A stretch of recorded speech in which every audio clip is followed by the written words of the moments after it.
తాజా 30 తమిళనాడు మాజీ ముఖ్యమంత్రి జయది సహజ మరణం కాదు, ఆమెను చంపేశారనే అనుమానం చాలా బలంగా ఉంది. శశికళే జయను చంపేసిందని తమిళ జనాలు గట్టిగా నమ్ముతున్నారు. అమ్మగా ప్రజల దీవెనలు అందుకున్న జయలలితను శశికళ అన్యాయంగా పొట్టన పెట్టుకుందని, ఈ పాపం ఊరికే పోదని శాపనార్థాలు పెట్టిన వారు కూడా ఉన్నారు.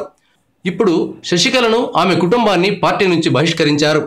ఆర్కే నగర్ ఉప ఎన్నికలో అక్రమాలకు పాల్పడటం, పార్టీ గుర్తైన రెండాకల కోసం ఎన్నికల సంఘం అధికారులకు 50 కోట్ల రూపాయల లంచం ఇవ్వజూపారనే ఆరోపణలు రావడంతో అన్నాడీఎంకే పరువు బజారున పడింది.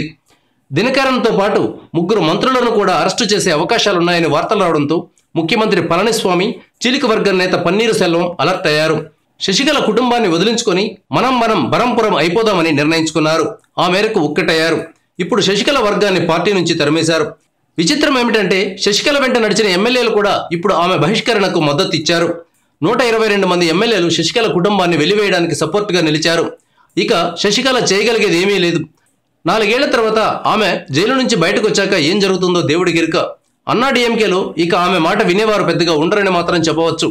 జయలలిత ఆత్మ శశికళను పార్టీ నుంచి తరిమేసేలా చేసిందని, చిన్నమ్మపై కక్ష తీర్చుకుందని తమిళ ప్రజలు భావిస్తున్నారు.